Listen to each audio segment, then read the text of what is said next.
Hello guys, ഇന്ന് കർക്കിടക വാവിൻ്റെ ഓരോ തിരക്കിലാണ്, ഫുഡ് ഉണ്ടാക്കുന്ന തിരക്കിലായിരുന്നു. ഇന്ന് ഹസ്ബൻഡ് വീട്ടിൽ ആത്ത് വെച്ച് കൊടുക്കുന്നുണ്ട്. രാവിലെ തന്നെ നോക്കുമ്പോൾ ഭയങ്കര മഴ, പിന്നെ മക്കളും എഴുന്നേറ്റ് രാവിലെ തന്നെ. പിന്നെ ഫുഡിൻ്റെ ടൈമായി. രാവിലെ തന്നെ ഇഡ്ഡലിയും സാമ്പാറൊക്കെ ഏകദേശം എല്ലാം റെഡിയാക്കി വെച്ചിരുന്നു. പിന്നെ മാമ്പഴ പുളിശ്ശേരി, വറവ് അതൊക്കെ റെഡിയായിരുന്നു. പിന്നെ നോക്കുമ്പോൾ മഴ നിൽക്കുന്ന ലക്ഷണമേ കാണുന്നില്ല പുറത്ത്. അത് കഴിഞ്ഞ് കൂട്ടുകറിക്കുള്ള പ്രിപ്പറേഷൻ തുടങ്ങി. തേങ്ങ ചിരവി വറുത്ത് അതിലേക്കിട്ട് അതും റെഡിയാക്കി വെച്ചു. കടലപ്പരിപ്പിൻ്റെ പായസമാണ് ഇന്ന് ഉണ്ടാക്കുന്നത്. അച്ഛനത് ഭയങ്കര ഇഷ്ടമാണ്.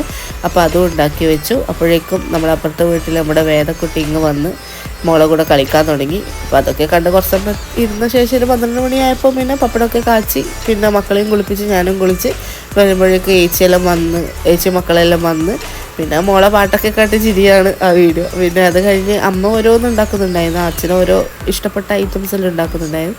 പിന്നെ മക്കളെല്ലാം കളിക്കുന്ന ഇങ്ങനെ നോക്കി നിന്ന് അപ്പോഴേക്കും 2 മണിയായി, ടൈമായി ആത്ത് വെച്ചെടുക്കാൻ. പിന്നെ നമ്മൾ ഓരോ ഇലയിലും എല്ലാ വിഭവങ്ങളും വിളമ്പി എല്ലാം വെക്കാൻ തുടങ്ങി. അത് കഴിഞ്ഞ് നമ്മൾ പ്രാർത്ഥിച്ച് അരിയൊക്കെ ഇട്ട് അങ്ങനെ ആത്ത് വെച്ച് കൊടുത്തു. പിന്നെ ഫുഡൊക്കെ കഴിച്ച് കുറച്ച് സമയം എല്ലാവരും കിടന്നു. പിന്നെ എഴുന്നേൽക്കുമ്പോൾ സന്ധ്യയായി. പിന്നെ ചായ എല്ലാം കുടിച്ചു. അതൊക്കെ കാണിച്ചിട്ടില്ല ഞാൻ. ചായയൊക്കെ കുടിച്ച് പിന്നെ ഞാനും മോളും കൂടി മക്കളെല്ലാം കളിക്കുന്ന ഇങ്ങനെ നോക്കി നിൽക്കുമായിരുന്നു. പിന്നെ ഫുഡ് ഓൾറെഡി ഉണ്ടല്ലോ രാവിലെ ഉണ്ടാക്കി, അപ്പോൾ അതന്നെ രാത്രിയും കഴിച്ചു. ഇത്രയും ഉണ്ടായിട്ടുള്ളൂ നമ്മളെ വിശേഷങ്ങൾ കർക്കിടക വാവിൻ്റെ. So thank you for watching. By.